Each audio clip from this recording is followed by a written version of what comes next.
Mantan Presiden Joko Widodo dianggap sebagai kunci di balik keberhasilan pasangan Ahmad Lutfi Taj Yassin dalam Pilkada Jawa Tengah, Jateng.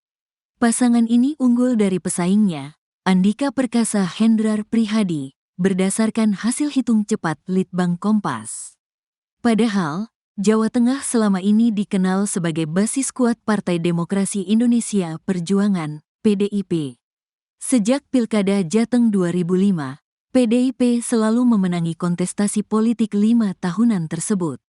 Saat dikonfirmasi terkait perannya dalam kemenangan ini, Jokowi merespons santai. "Wong saya enggak ngapa-ngapain," ujarnya saat ditemui di Masjid Raya Medan, Jumat, tanggal 29 November tahun 2024. Pengamat politik Badan Riset dan Inovasi Nasional, BRIN, Wasisto Raharjo Jati, menyebutkan bahwa ketokohan Jokowi menjadi salah satu faktor utama. Sebagai sosok yang sangat identik dengan Jawa Tengah, Jokowi menciptakan anomali perilaku pemilih lokal. Pemilih yang sebelumnya loyal pada partai kini lebih memilih berdasarkan figur. Faktor domisili dan ketokohan Jokowi di Jateng sangat memengaruhi perubahan peta pemilih lokal, ucap Wasisto, Kamis, tanggal 28 November tahun 2024. Direktur Monitoring Komite Independen Pemantau Pemilu, KIP, Indonesia, Jojo Rohi, menilai prakondisi yang dilakukan Ahmad Lutfi menjadi salah satu keunggulan. Dukungan Jokowi terhadap Lutfi telah disiapkan jauh sebelum Andika Hendrar maju sebagai pasangan calon. Prakondisi ini membuat Andika Hendrar kalah langkah. Ditambah lagi ada indikasi manuver Partai Coklat yang turut membantu kemenangan Lutfi, jelas Jojo. Dosen Ilmu Politik Universitas Paramadina, Ahmad Khairul Umam, menilai kekalahan Andika Hendrar menjadi sinyal rapuhnya kekuatan PDIP di Jawa Tengah.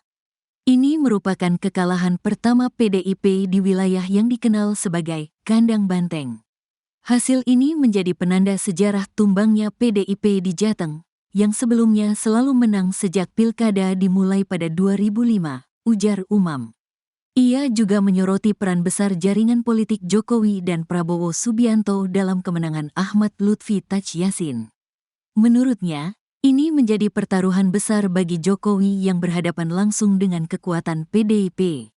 Jaringan Jokowi bekerja habis-habisan karena hasil pilkada ini menjadi pertaruhan nasib dan harga diri, baik bagi Jokowi maupun keluarganya, tambahnya.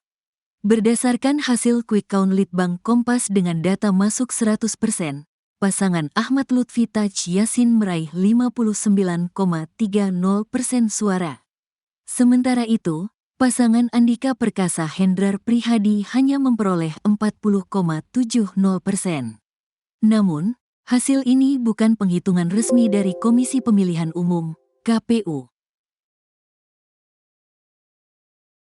Ketua DPP PD Perjuangan Dadi Yefri Sitorus memberikan penjelasan terkait partainya mengusulkan Polri ditempatkan di bawah TNI atau Kemendagri.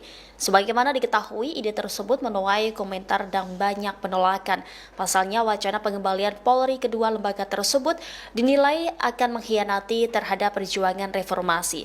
Terkait hal tersebut, Dedi menekankan bahwa PD Perjuangan tidak mungkin mengkhianati cita-cita reformasi. Ia lantas menjelaskan alasan partainya mengusulkan hal tersebut.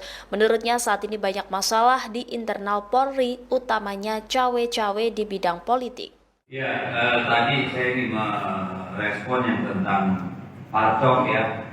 Tadi sudah disampaikan Pak Sekjen. Jadi sebenarnya kan begitu. PD Perjuangan tidak mungkin mengkhianati cita-cita reformasi.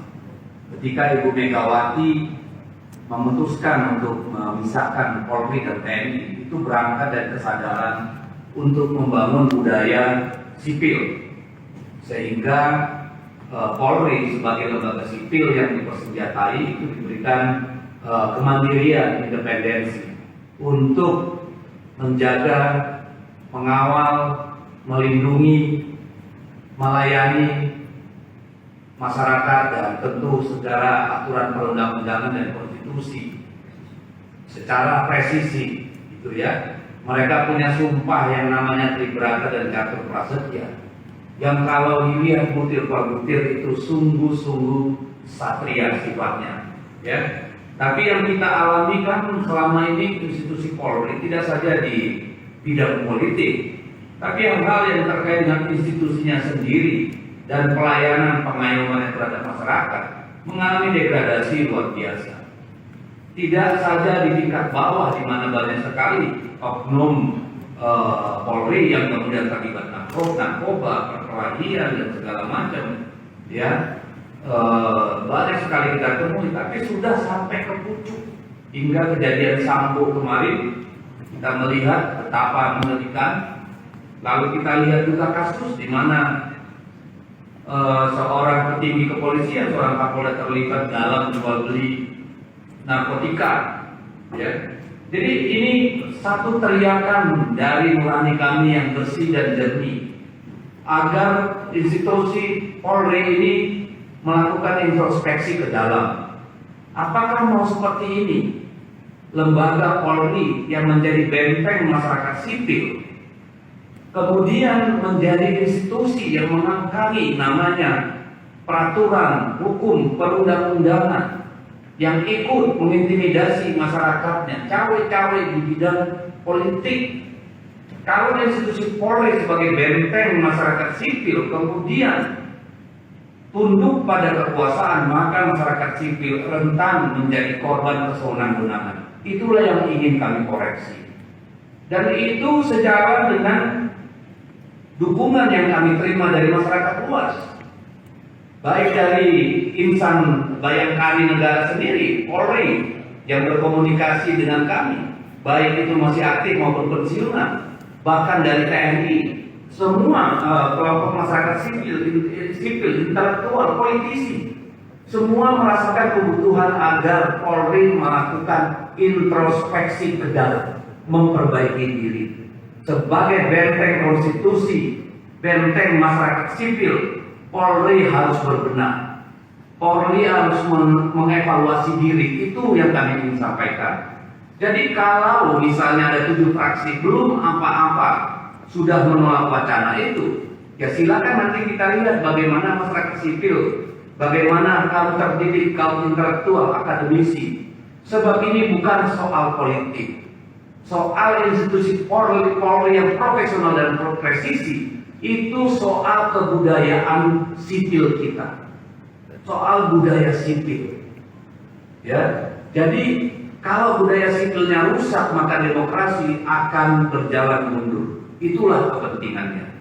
Maka saya kira dalam setiap zaman dipersilakan kita melakukan evaluasi.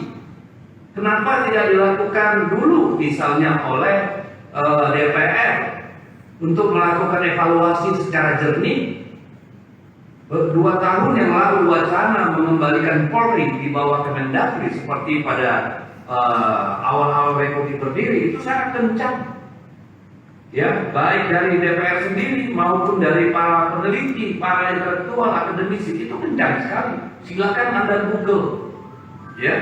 Jadi bagi kami yang paling penting bagaimana Polri kembali menjadi perkakasnya rakyat, bukan perkakasnya penguasa. Itu yang paling penting.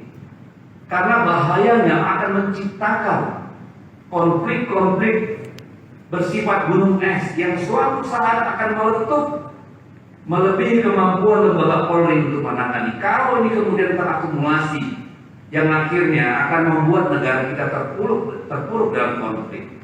Oleh karena itu kami menghimbau debat ini silakan kita lanjutkan, jangan diputus di tengah jalan. Ini adalah kesempatan bagi Polri mengoreksi diri dan bagi kita semua untuk bersama-sama memahami bahwa kekuasaan itu juga ada batasnya. Apa itu? Aturan, perundang-undangan, etika, moral, adab, itu semua batas kekuasaan. Dan Polri lah sebagai benteng masyarakat sipil menjaga